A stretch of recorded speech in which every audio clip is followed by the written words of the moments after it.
For the sign of Capricorn, hello and welcome to my channel. Just remember the bottom cards are paired with the top cards. And I'll be going through the past, present, challenge, and outcome. So we start with the past, Queen of Wands. Now, with the Queen of Wands, it can refer to a woman. Now, this woman, she will have or would have had a lot of energy. Usually she's an Aries, Leo, Sagittarius. So that could have been who you were dealing with. But when we're not referring to an actual person, this card, it can stand for getting a lot accomplished. And it often focuses on work or career. So the Queen is a positive, uplifting energy. Now, when it does stand for a female, a woman in your life, she's a good friend. She's 100% on your side, even though she may seem a bit self-absorbed. So if you were trying to conceive in the past, and this card is showing up now, it's meaning that it's one of the most positive signs that there can be. So if you're trying to conceive maybe 3 months ago or 2 months ago, it's a positive sign that it can happen. And this card is paired with the Two of Wands. Now, with the Two of Wands, it would have been important for you to keep your balance in every way that you could have in the past. Now, it would have been even to the point of mundane, boring things. Boring things like eating the right foods, getting enough rest. Now, the Two of Wands, it often indicates a partnership with another person. Now, this can be, or it could have been a business, or personal, or both. The Two of Wands, it reminds us to stay mindful of the give and take that's required for successful relationships. So, in the past, if you were feeling out of balance, you should have known, or you should have realized that things were about to get substantially better. You needed to keep your eyes on the prize that you were looking for, metaphorically, and remain or try to become positive. Now, that's the past. Now we move on to the present. We have the Nine of Wands. Now, this can indicate anxiety and worry, being burdened and keyed up over concerns.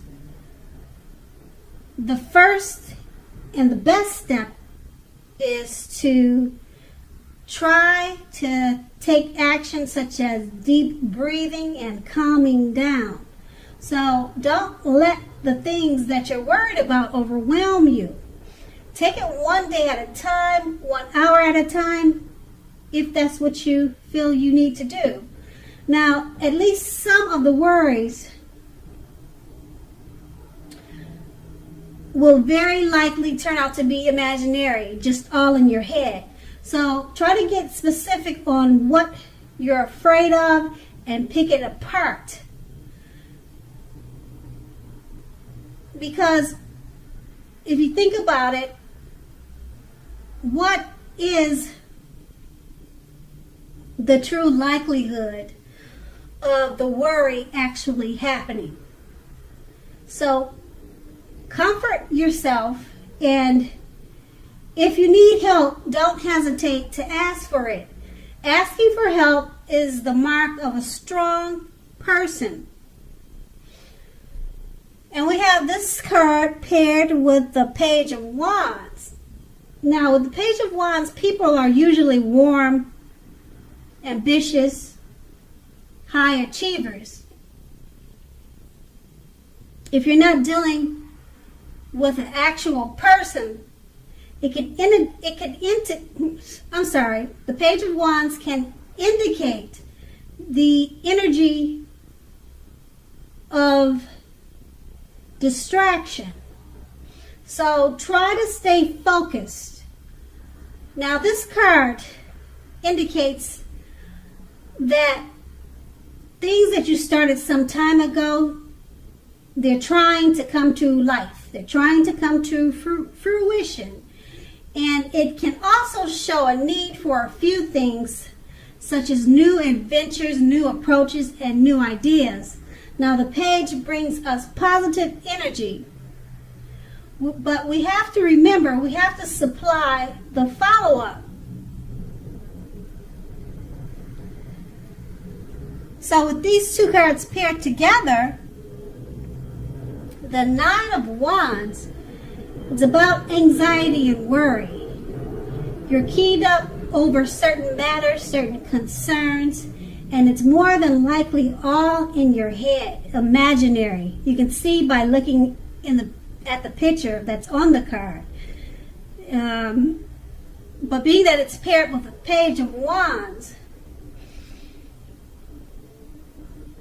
I would say it's imaginary too, because like I said, it's paired with the Page of Wands, and it's letting you know that things that you're trying to do previously, they're all coming to light. They're coming to fruition. They're happening for you. New adventures also, new things, your new approaches and new ideals, they're all coming to life. So the Page of Wands is letting you know that the Nine of Wands, the anxiety that you're experiencing, is definitely all for nothing. It's all in your head because, like I said, the Page of Wands, it lets you know that you were worrying for nothing and everything is happening for you in a great way. And that's your present. Now, let's move on to the challenge. We have the Nine of Pentacles. Now, this is one of the most uplifting and encouraging cards in the tarot. Now, this can mean that your financial worries are over for a while. And basically, things in general, overall, they'll be going better than you thought ever possible. So make sure to enjoy this great energy and share your wealth and happiness with others. And this card is paired with the Three of Swords. Now, you could be feeling a little sad or blue because with this card coming up in a reading, it's an element of sorrow that is undeniable. But what lies on the other side of any type of sorrow or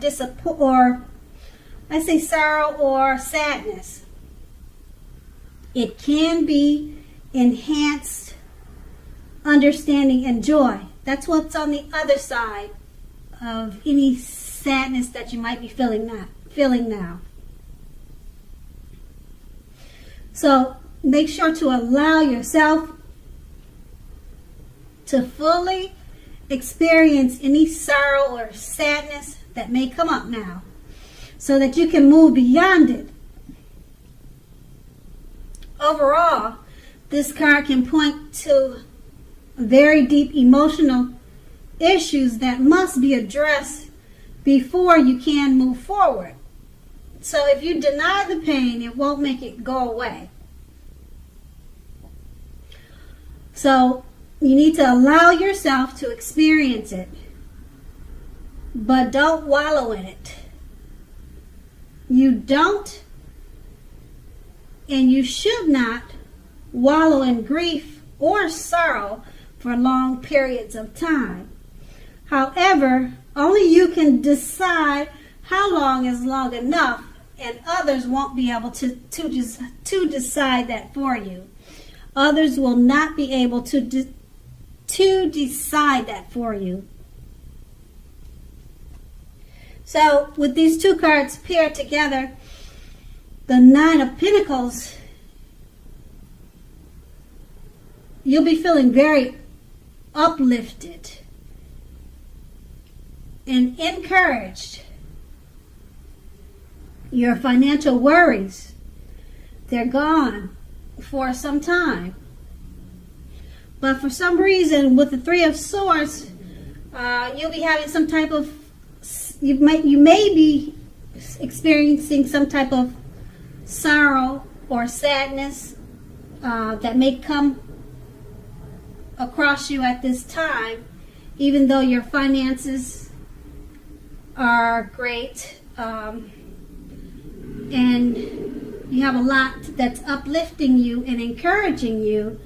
But for some reason, some sadness or some pain will come up your way with, like I said, with the Three of Swords. But you make sure, your challenge is going to be to make sure not to stay in it and don't wallow in it. Because you won't be doing yourself any favors. So try to focus on the Nine of Pentacles that you have, because that's one of the most positive cards in a reading. And then that's your challenge. So we move on to the outcome. The Four of Pentacles. Now this card, it can be about holding on to things, people, money, or situations longer than is healthy or realistic for you. So it's a sure, definite sign that you must look carefully at what you're clinging on to and whether others are clinging on to you in an unhealthy way. So make sure to relax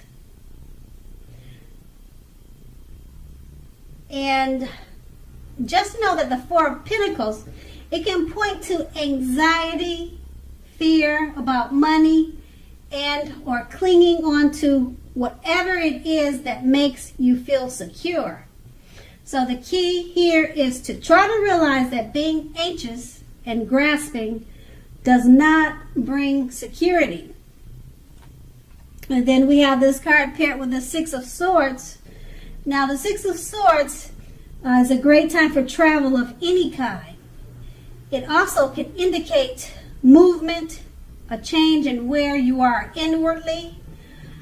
Now, usually, as you can see in the picture, it's showing a change for the better, whether the context is internal or external. So think about where you want to be. Now, the Six of Swords, it's showing that at least a slight reduction in stress and strain. Now, these things may not be perfect, but they are going to be better than they have been in the recent past. So take this time to get your head above the water and decide where you're going from here. Even a short break or change of scenery will be helpful. This doesn't have to cost a lot of money. So with these two cards paired together, the Four of Pentacles, you're holding on to things too tight. Money, people, situations, you're holding on to them longer than it is healthy and realistic. And it's paired with the Six of Swords. Try to get out, have a great time, do some travel. It will help you relieve you of some stress of grasping, of worrying and holding on too tight. Because you're doing that more than it's healthy and realistic for you. So with the Six of Swords, you just need to get out and travel, even if it's a short trip or just a walk around the park. Try to do that more often to relieve some of your worries, and it would help you not to think about things that you're holding on too tight to. And that's your outcome. So Capricorn, I hope this resonated. As you know, general readings, they don't always resonate with everyone. Then again, if you like this reading, please like, subscribe, leave a comment if that's what you like to do. And I thank you so very much for watching. Have a great day.